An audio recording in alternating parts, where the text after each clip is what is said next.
Boa noite, queridos. Tudo bem? Que a presença e a graça do Senhor Jesus Cristo esteja com você. Que o nosso Senhor se manifeste cada vez mais na sua vida e que a nossa salvação esteja sempre pautada na nossa fé naquele que é o único digno de receber toda a glória, toda a honra, todo o louvor e toda a adoração.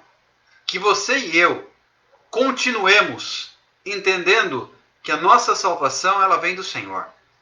Não vem de homens, não vem de circunstâncias, não vem de autoridades, senão daquele que é o Rei dos Reis e o Senhor dos Senhores.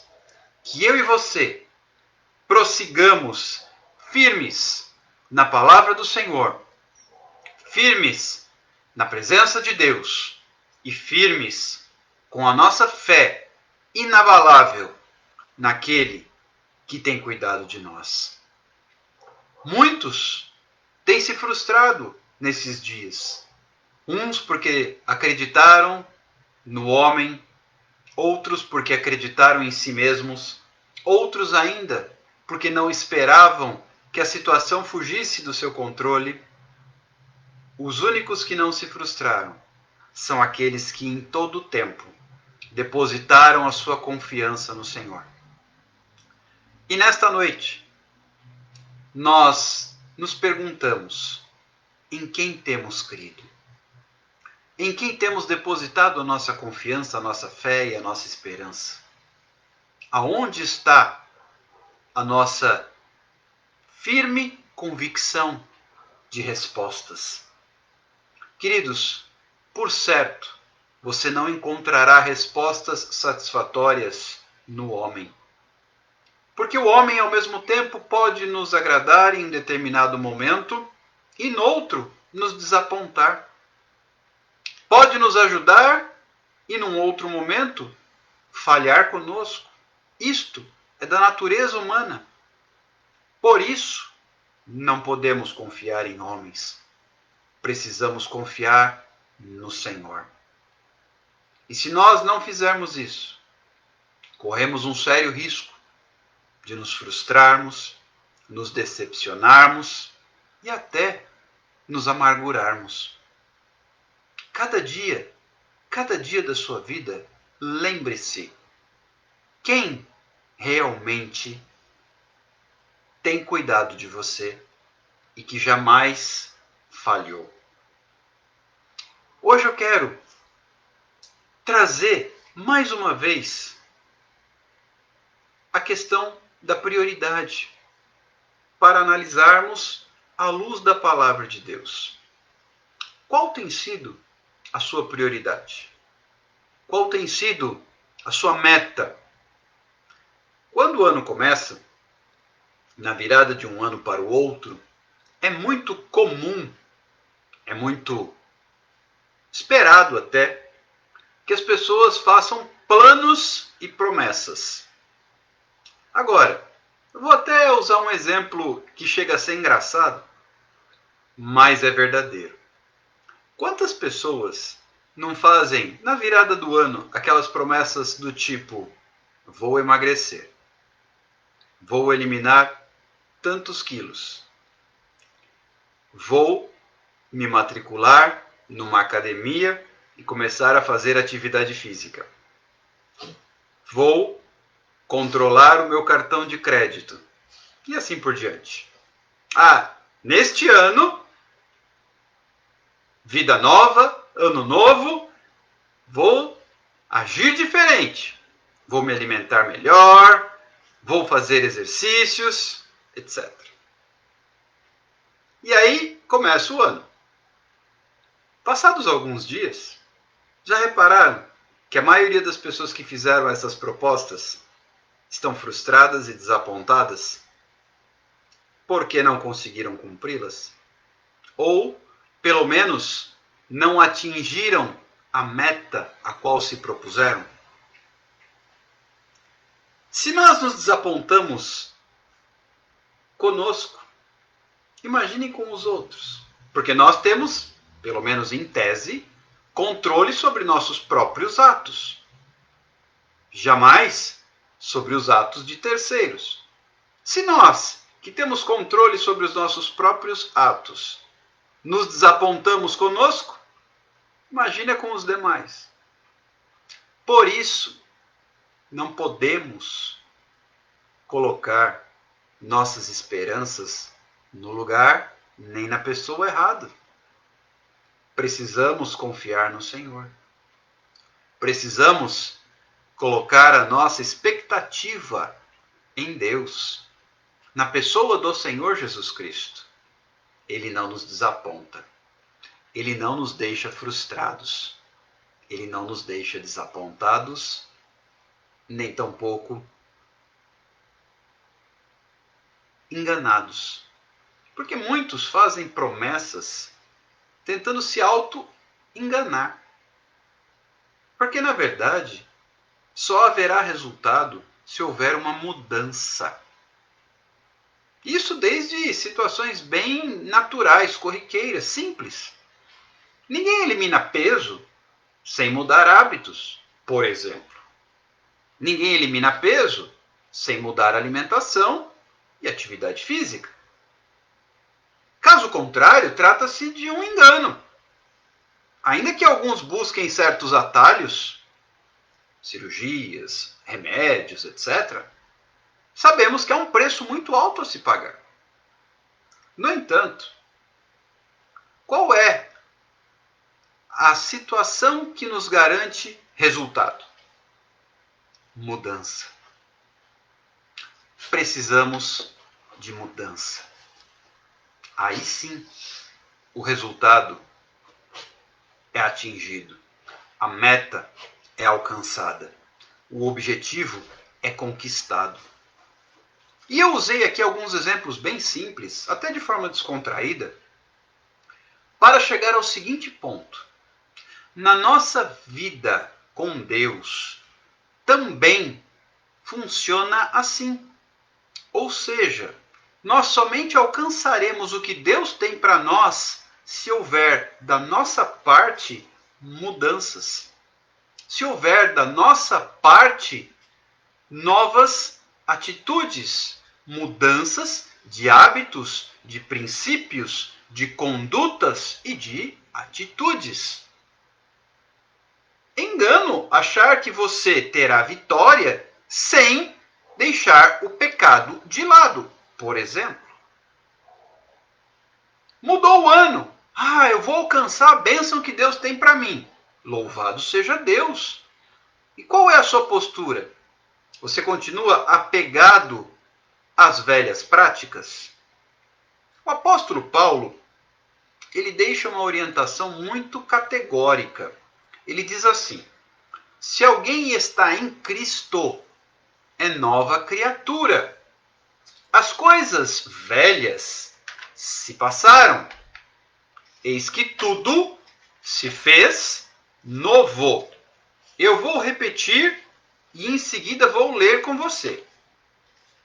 Se alguém está em Cristo, é nova criatura. As coisas velhas se passaram. Eis que tudo se fez novo. Perfeito? No entanto, se eu não abrir mão das práticas antigas, isto não se aplica. E eu não conquisto o que Deus tem para a minha vida. Olha só, isso que eu acabei de citar está no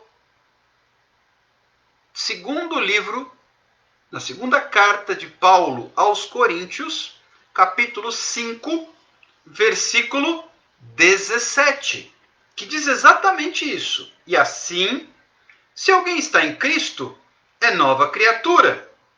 As coisas antigas já passaram, eis que se fizeram novas. Se eu fizer uma análise invertida, uma leitura reversa deste texto, significa o seguinte: se as coisas antigas não passaram, esse alguém não está em Cristo. Perceberam? Se está em Cristo, as coisas antigas passaram. Se as coisas antigas não passaram, não está em Cristo. Aí, vamos e convenhamos. Para quem não está em Cristo hoje, dentro do cenário que nós vivemos, se não está em Cristo, o que resta? A crise. Entendem por que tantas pessoas... Olha, a crise é para todos, a crise é democrática, ela vem para todo mundo, mas ela não atinge a todos de igual forma. Porque tem sempre aquelas pessoas que estão mais preparadas para lidar com ela. E quem são os que estão mais bem preparados? Os que estão em Cristo. Porque para estes, as crises vêm e as crises vão. Mas eles não se abalam. Veja o que diz a palavra de Deus. Os que confiam no Senhor são como um monte de Sião. Não se abalam. Permanece para sempre. Independente das circunstâncias, se você está em Cristo, não em crise, em Cristo, você é nova criatura. Então as coisas antigas ficam para trás. Mas infelizmente eu tenho visto muitas pessoas, até que fazem parte da igreja há muito tempo, que não abriram mão, que não desgarraram das coisas antigas. Eu quero te fazer um convite nesta noite a deixar de lado as velhas práticas e adotar novas práticas. Isto é, se você almeja uma mudança na sua vida. Se você está satisfeito com a sua vida como ela está, tudo bem.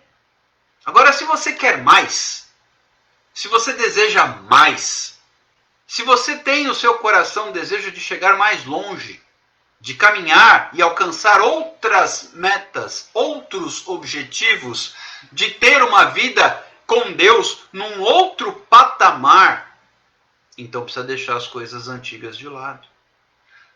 Eu tenho orado muito sobre isso e tenho colocado a minha vida nas mãos de Deus e dito: Senhor, os anos se passam tão depressa, os nossos cabelos ficam brancos tão rápido, ou às vezes caem, como está começando a acontecer comigo, como você pode ver. Faz parte. Isso é tão rápido. Parece que ontem éramos meninos. E os anos se passaram. E já somos maduros. Aqueles que eram maduros ontem, hoje já são idosos. E assim segue o ciclo da vida. E é tão depressa. Eu parei para pensar esta semana como este ano está passando rápido. Queridos, independente da pandemia, da quarentena, reflita comigo. Parece que o ano começou ontem e metade dele já foi. Hoje já é dia 24 de junho, ou seja, daqui a 6 dias teremos completado a primeira metade do ano. E ao que tudo indica, pelo andar da carruagem, nesse momento totalmente esdrúxulo que vivemos por causa da pandemia causada pelo novo coronavírus, parece que esse ano vai voar mais rápido ainda. Daqui a pouco 2021. E o que é que eu fiz? O que é que eu plantei? Se eu continuar agindo da mesma maneira, o meu plantio não vai frutificar, porque eu não pus na terra a semente certa. E nós já falamos aqui em outras oportunidades. Você vai colher após a pandemia o que você plantar durante a pandemia. Você vai colher depois da quarentena o que você plantar durante a quarentena. Não é por geração espontânea. Não plantei nada e vou colher. Não vai. A Bíblia, existe uma lei que chama a lei da semeadura. A Bíblia diz assim: tudo aquilo que o homem plantar, ele vai colher. O que é que você tem plantado? Se você continua nas mesmas práticas, você vai colher as mesmas coisas. Exemplo, voltando à ideia da promessa de ano novo, emagrecer. Um exemplo bem simples, bem comum, nada polêmico. Vocês acham que o indivíduo vai emagrecer só porque mudou o ano no calendário? Passamos de 19 para 20, de 2019 para 2020, então o indivíduo vai emagrecer, sem mudar a alimentação, sem mudar hábitos de vida, sem mudar estilo de vida, sem praticar atividade física. Isso vai acontecer? Não. Se trouxermos essa realidade para o reino de Deus, o indivíduo continua sem uma vida com Deus. Não lê a palavra, não ora, não tem comunhão com Deus. Vocês acham que ele conquistará algo no reino dos céus? Não. Senão Deus seria injusto, e ele não é. Você precisa, e você colherá, você precisa entender que você colherá aquilo que você plantar. E eu tenho dito isso a Deus, ontem mesmo enquanto orava na última madrugada, eu dizia, Senhor, basta. Chega de mais do mesmo. Eu quero viver aquilo que o Senhor tem na plenitude. Mas isso começou quando fiz um projeto e uma proposta, um propósito com Deus. De orar, de ministrar, de estudar. Comentei recentemente, alguns de vocês até ouviram quando eu disse isso. Eu nunca ministrei tanto a palavra de Deus quanto tenho ministrado durante essa quarentena. Ao longo de mais de 20 anos de ministério, já praticamente 25. E olha que praticamente sem sair de casa. E também afirmo que nunca orei tanto. Então eu estou plantando. E quero te convidar a vir comigo. Vamos plantar. Vamos plantar a boa semente. Para que o Senhor, no devido tempo, traga o fruto. Como nós falávamos nesta semana, do Salmo 1. Porque será como a árvore plantada junto aos ribeiros das águas, cujas folhagens não murcham, que dá o seu fruto na estação própria, e tudo quanto faz prospera. Falamos bastante nas últimas lives sobre prosperidade, mas a prosperidade tem a ver com prioridade. Qual tem sido a sua prioridade? Qual tem sido o seu objetivo? Suas metas definem a sua prioridade. A minha meta, meu objetivo é ser abençoado. Então, vamos para a palavra. E o que diz a palavra? Se você está em Cristo, se alguém está em Cristo, se eu estou em Cristo, esse alguém, você, eu, quem quer que seja, é nova criatura. Não há como estar em Cristo sem ser nova criatura. E o que é uma nova criatura? É aquela que passou por uma mudança. E como é que se processa essa mudança? As coisas velhas ficam para trás e tudo se faz novo. Os velhos hábitos, as velhas práticas. Vamos dar alguns exemplos. O indivíduo tem a prática, o hábito de ter uma boca suja. Falar palavras de baixo calão, xingar. No momento em que ele está em Cristo, ele pode continuar assim? O que vocês acham? Isso tem que ficar para trás. Vez ou outra vai escapar, vai errar, vai falhar, mas recomeça. Retoma, se arrepende, volta ao início, até vencer essa etapa. Outros têm problemas com outras coisas, vícios. E quando eu falo em vícios, não necessariamente drogas, não necessariamente cigarro. Tantos vícios têm afligido as pessoas de uma forma assim. Tem pessoas que são viciadas em internet, outras são viciadas em televisão, em jogo. Essas coisas precisam ficar para trás, para dar lugar a coisas novas. Se alguém está em Cristo, esse alguém é nova criatura. Grava esse versículo aí, 2 Coríntios 5, 17. 2 Coríntios 5, 17. E aí eu venho para aquela situação que falávamos ontem, prioridade. O que define a minha prioridade? Meus alvos, meus objetivos, meus propósitos. Se a minha prioridade é Jesus, então eu deixo as coisas velhas ficarem para trás, aquelas que eram da minha natureza, a fim de que ele cresça e eu diminua, e prevaleça a vontade dele.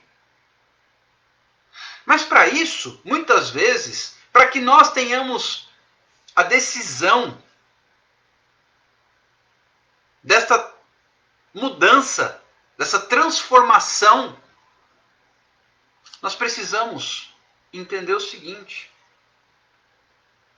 temos que superar alguns limites. Limites estes que nós mesmos criamos muitas vezes. Preceitos, conceitos equivocados que nos afastam de Deus. E para isso, Deus permite que nós passemos por aflições. Dissemos isso ontem. Recupera aí na live de ontem que você vai retomar essa informação. Para que nós tenhamos o quê? O que diz lá o Evangelho de Mateus, no capítulo 5, versículo 6? Bem-aventurados os que têm fome e sede de justiça, porque eles serão fartos. Deus nos permite passar por momentos difíceis para despertar em nós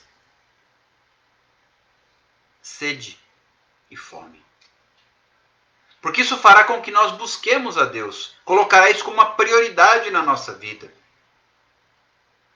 E a partir daí, as coisas começam a mudar. As coisas começam a acontecer. No momento em que eu coloco Deus no centro da minha vida. E eu quero ler com vocês no Evangelho de João, capítulo 14. Veja o que diz a palavra de Deus. João 14, versículo 21 e seguintes vai dizer assim: aquele que tem os meus mandamentos e os guarda, esse é o que me ama. Aquele que tem os meus mandamentos e os guarda, esse é o que me ama. E aquele que me ama será amado por meu Pai, e eu também o amarei e me manifestarei a ele. E no versículo 23 e 24 está escrito: se alguém me ama, guardará a minha palavra, e meu Pai o amará. E viremos para ele e faremos nele morada. Quem não me ama, olha o que Jesus diz: quem não me ama, não guarda as minhas palavras. E a palavra que estáis ouvindo não é minha, mas do Pai que me enviou. Ou seja, quem não me ama, não guarda as minhas palavras. Como é que então a gente mostra amor a Deus? Se alguém está em Cristo, é nova criatura. Paulo escrevendo aos Coríntios. Como é que a gente demonstra amor a Deus? É tão fácil. As pessoas falam de uma forma tão banal, tão fora de situação, de contexto. Ah, eu amo a Deus. Eu creio em Deus. E cadê as atitudes? É assim que Deus observa e avalia e analisa. Eu costumo dizer o seguinte: aqueles que fazem a vontade de Deus, no momento em que eles precisam, eles têm crédito diante de Deus. Eles têm crédito diante de Deus. Aí na hora que eles põem o joelho no chão e pedem, Deus se inclina. porque eles demonstraram mudança na sua vida e passaram a fazer a vontade do Pai. Logo, quando eles clamam a Deus, Deus os ouve. E isso não se trata de barganha, trata de amor. Porque Jesus deixou isso bem claro nesses versículos que eu acabei de ler. Quem não me ama, não guarda as minhas palavras. Que palavras? Estas. Mas quem me ama? O que guarda as palavras. Você tem guardado a palavra de Deus? Guardado é colocado em prática, vivido a palavra de Deus. E nós não temos falado sobre outra coisa já há praticamente 3 meses. Todos os dias aqui. Senão a palavra de Deus. Guardar os mandamentos do Senhor. Depois você lê, nós comentamos ontem, lemos rapidamente, os primeiros versículos do capítulo 15 do Evangelho de João, que vão falar que Jesus é a videira e nós somos os ramos. Eu não vou ler agora para a gente ganhar esse tempo, mas você leia depois. Queridos, ter sede de Deus é desejar viver a sua palavra. Ter sede de Deus é desejar viver a palavra de Deus. É desejar colocar em prática a vontade de Deus. Isso é amar a Deus. Amar a Deus não é outra coisa senão guardar os seus mandamentos. Como é possível uma pessoa que diz amar a Deus não manifestar nas suas atitudes uma mudança? É a mesma coisa. Eu vou dar um exemplo. Todos vão entender, bem fácil. Quando nós estamos sujos, nós não exalamos um bom cheiro. Mas no momento em que nós nos lavamos, nós exalamos um aroma agradável. E a Bíblia fala em exalar o perfume de Cristo. Para exalar o perfume de Cristo, eu tenho que ter sido lavado. E eu pego aqui uma citação de Jesus, na última ceia, quando ele lava os pés dos seus discípulos. Ele tem uma discussão com Pedro. Ah, Senhor, o Senhor vai lavar meus pés? Se eu não fizer isso, você não tem parte comigo. Aí Pedro fala, então me lava inteiro. E Jesus diz assim para ele, não, vocês já estão limpos pela minha palavra. É só lavar os pés, que aqui é um ato de serviço que eu estou manifestando, sendo eu, o mestre, estou servindo, para que vocês vão e façam o mesmo. Mas vocês já estão limpos pela minha palavra. O que é que nos limpa? É a palavra. Se eu não tiver a palavra, eu estou literalmente sujo. E não é a palavra simplesmente guardada como uma decoreba na sua cabeça. É a palavra vivida. É a palavra colocada em prática. É a palavra que eu coloco e demonstro nas minhas atitudes.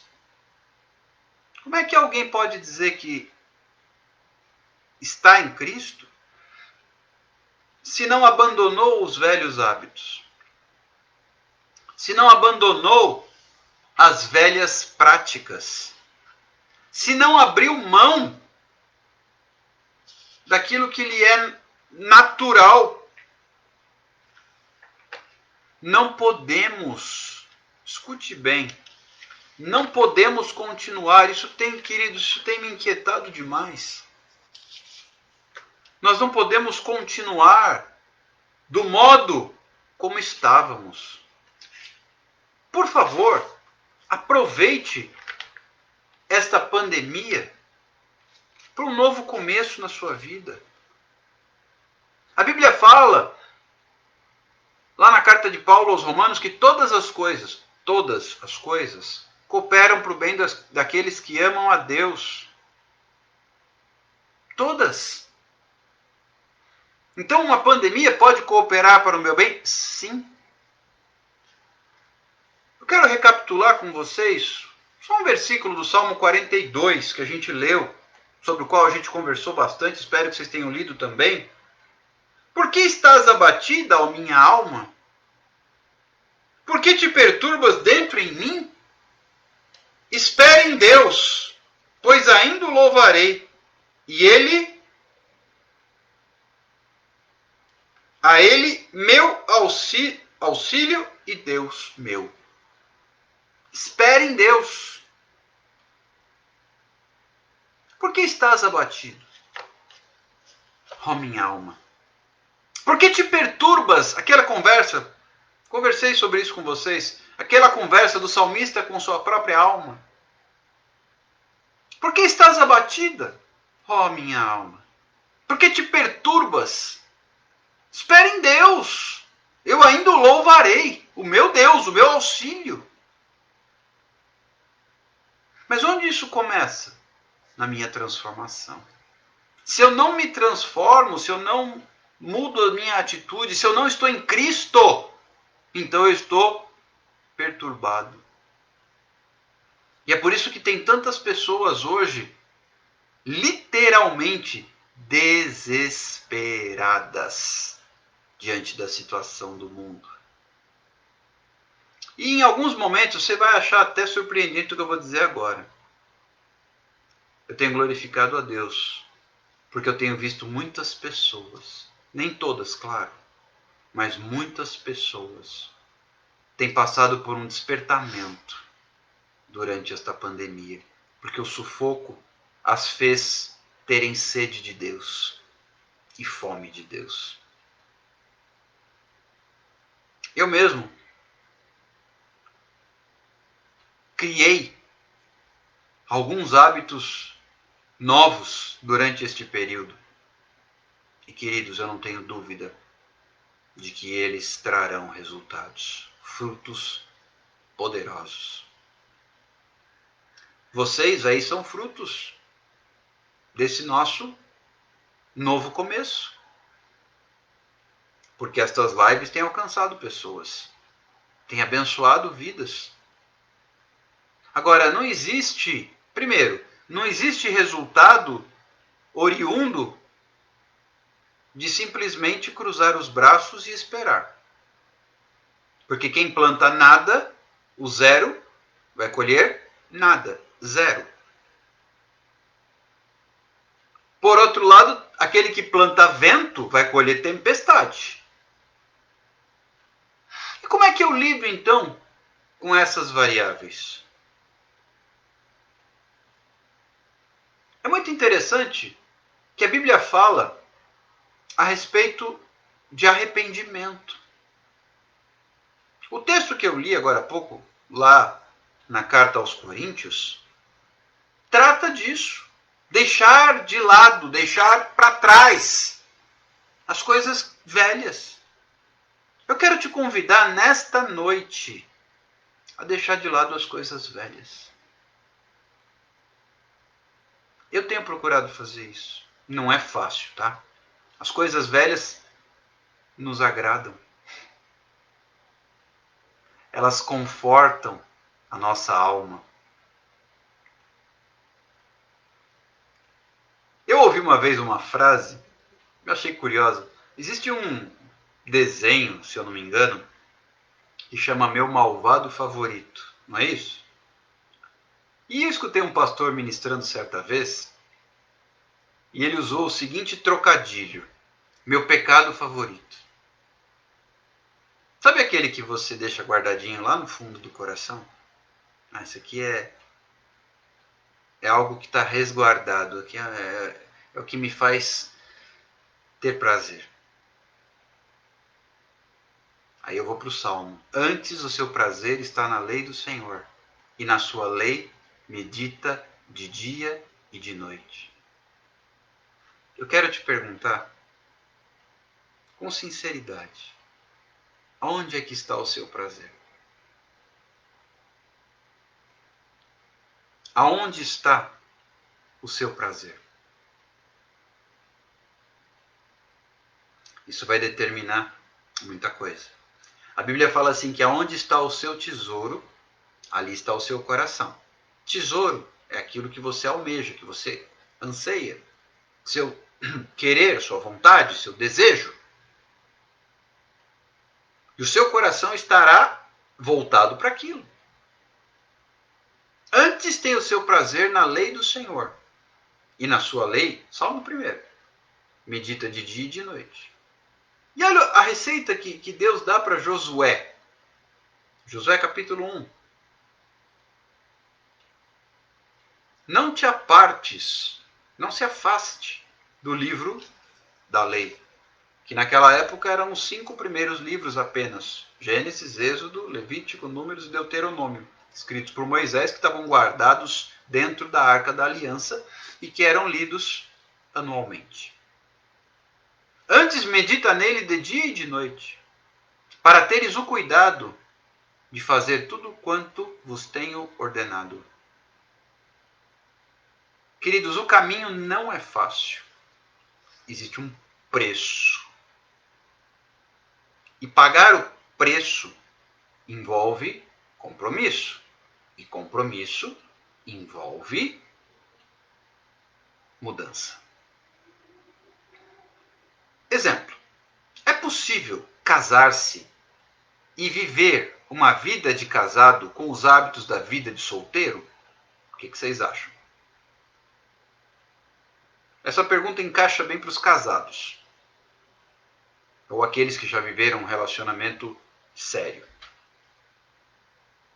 É possível ter uma vida a dois, com os mesmos costumes e práticas da vida de solteiro? Funciona? Claro que não. Portanto, não é possível ter uma vida com Deus com os hábitos do mundo. E eu quero ler com vocês um texto escrito por Paulo na sua carta aos Romanos.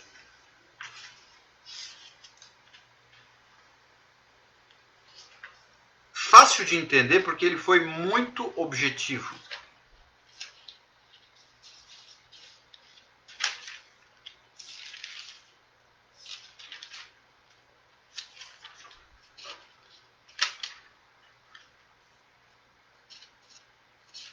Ele diz assim, Romanos, capítulo 8. Agora, pois, já nenhuma condenação há para os que estão em Cristo Jesus. Agora, não existe condenação para quem? Para quem está em Cristo. E alguém poderia perguntar assim, e para quem não está em Cristo? Existe condenação.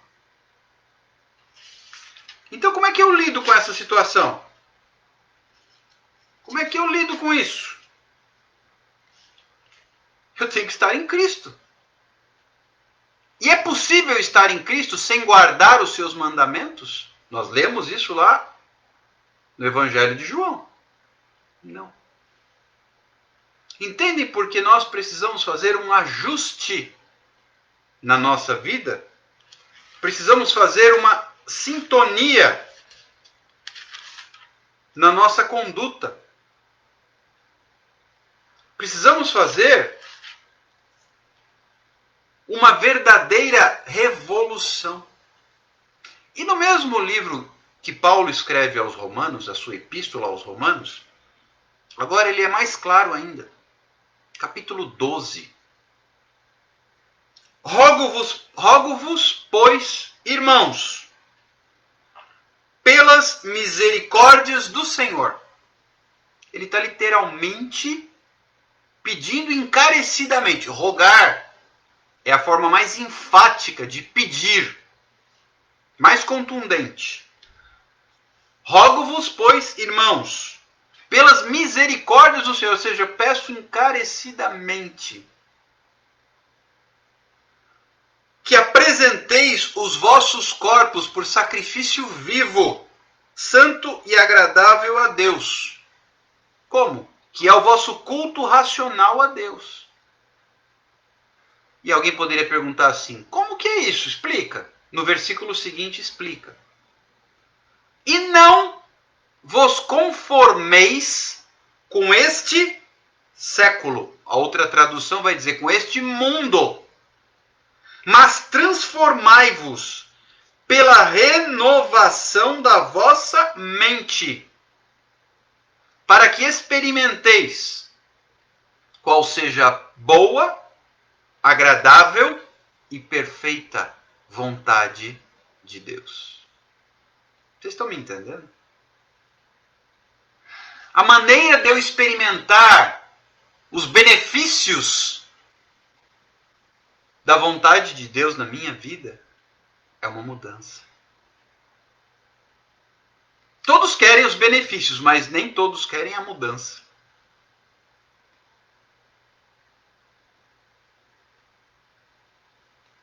Por que te abates, ó minha alma? Por que te perturbas dentro de mim? E o salmista ele continua dizendo isso. Não se esqueça de nenhum dos teus benefícios. Todos querem os benefícios, queridos, mas nem todos querem o compromisso.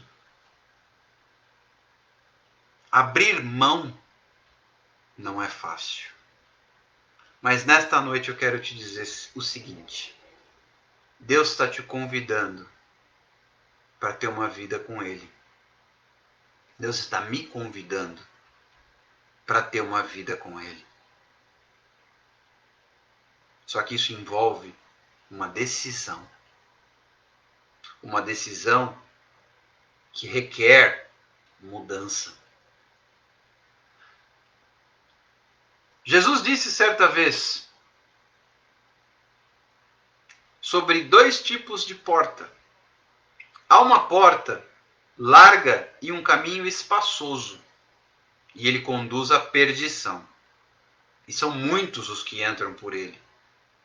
Porém, uma porta estreita e um caminho apertado, mas ele conduz para a salvação. E são poucos os que entram por ele. Quais têm sido as suas escolhas? Você tem escolhido a porta apertada? Querido, se a porta é apertada, o excesso de bagagem não passa, concordam? Qual que é o excesso de bagagem que o homem carrega?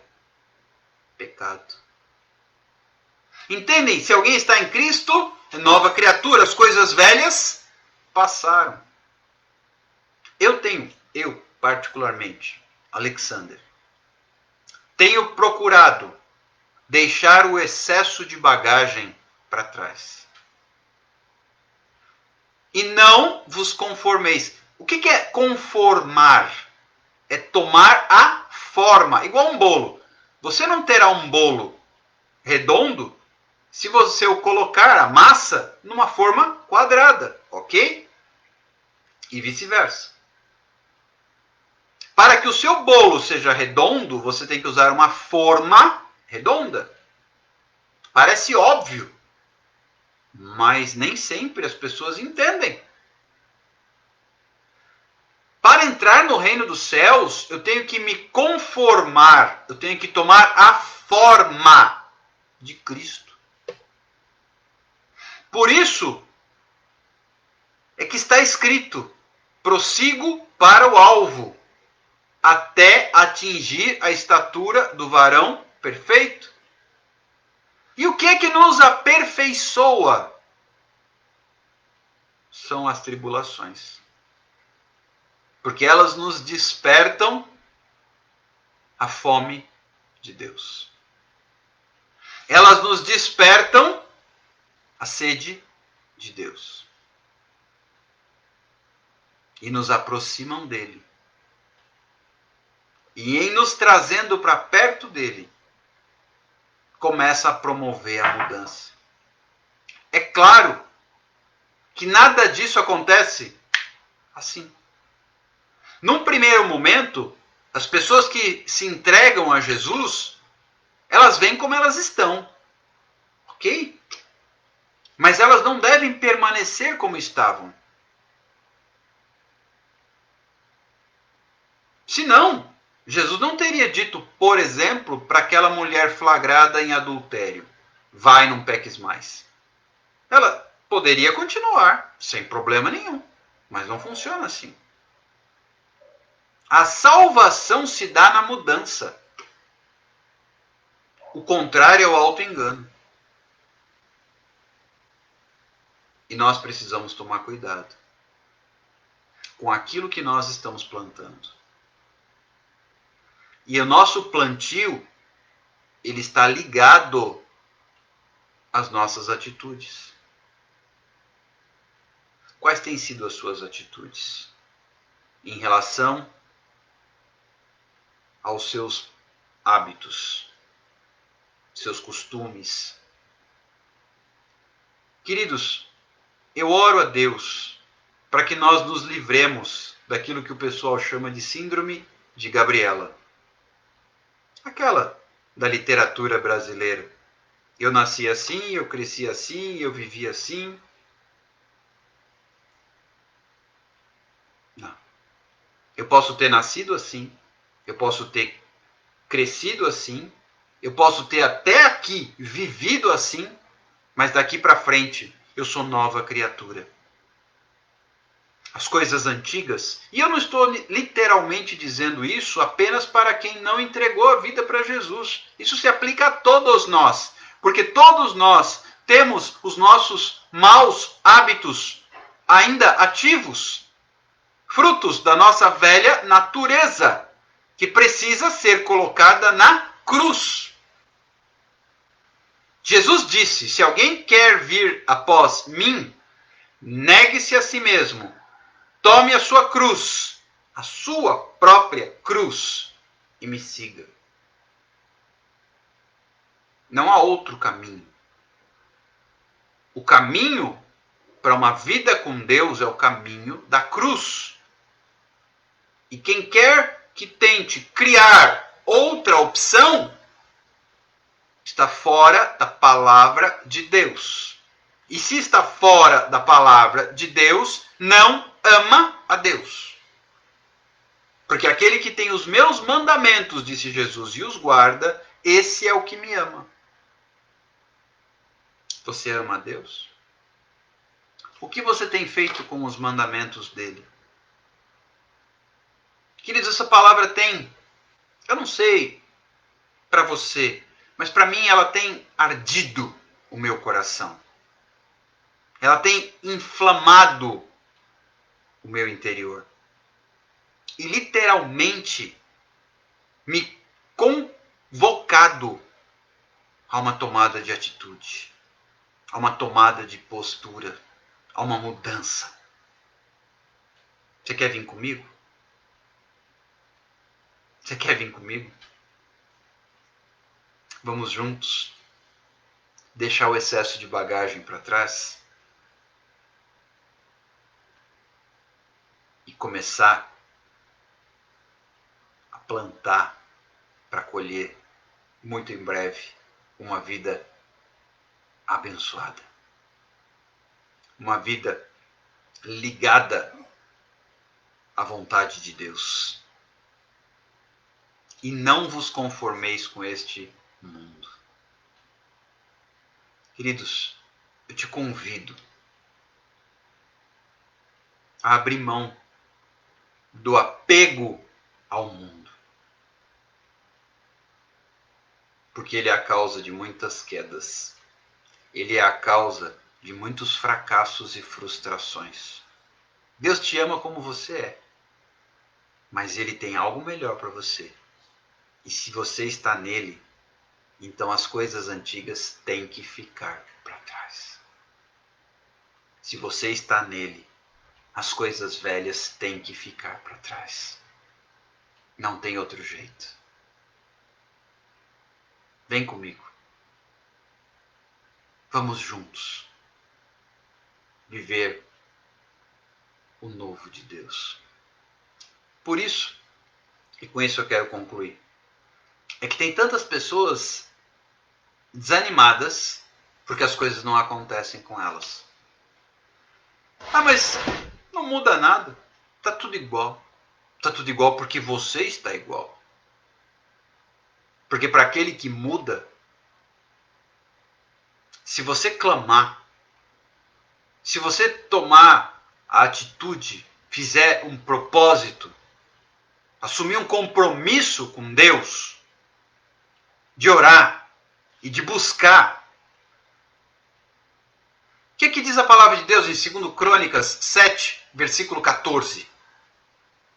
Se o meu povo, que se chama pelo meu nome, se humilhar e orar e se converter dos seus maus caminhos, então eu ouvirei dos céus, virei e sararei a sua terra. A sua terra, a sua casa, a sua vida, seu país não estão curados porque você não mudou ainda. Vamos parar de pôr a culpa em fulano, em beltrano, em ciclano, quando ela reside em nossos ombros, porque nós não nos arrependemos dos nossos maus caminhos. Enquanto a Bíblia diz que o caminho de Deus é perfeito, que a palavra do Senhor é poder. Como está escrito no Salmo, ela é a arma, é o escudo de todos os que nele confiam. Persegui os meus inimigos e os alcancei, os consumi, os atravessei. Sobre os pés do Senhor eles caíram e não mais se levantaram.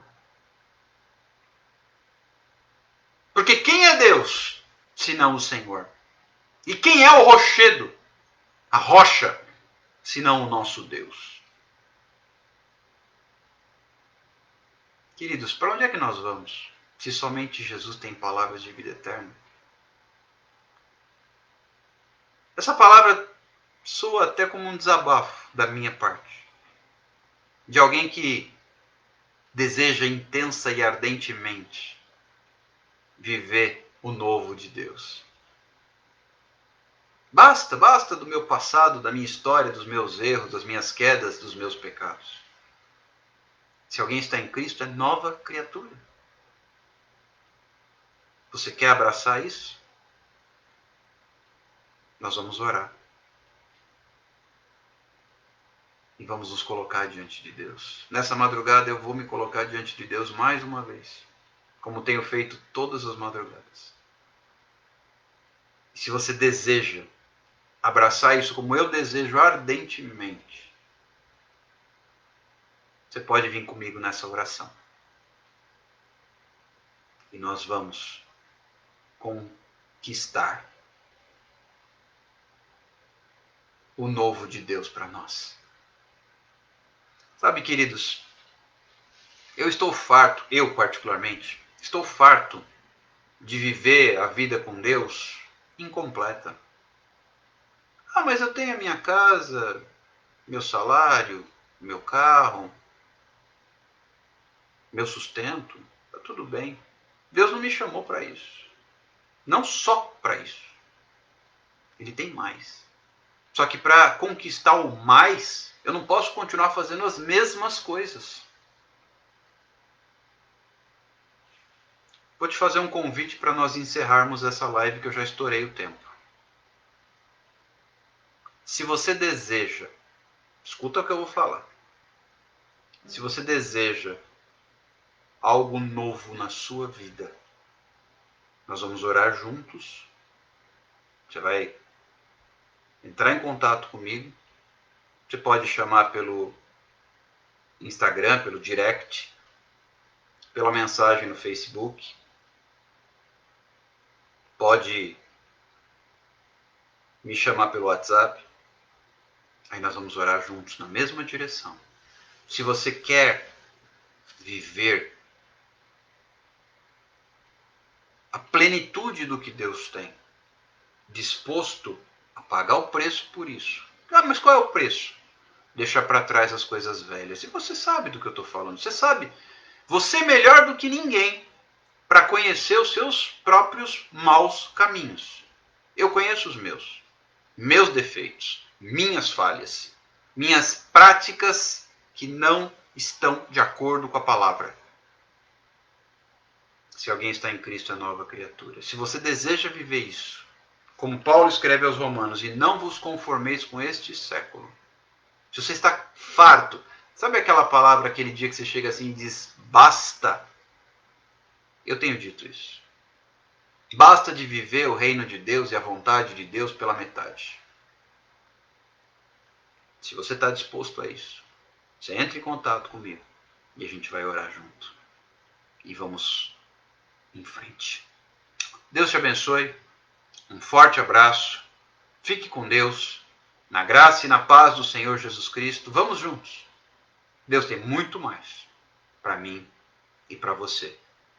Tenha sede de Deus e fome de Deus. Bem-aventurados, abençoados são os que têm fome e sede de justiça, porque eles serão fartos. É isso que Deus tem para você. Até amanhã, se Deus quiser. Te espero logo mais. Tchau, tchau.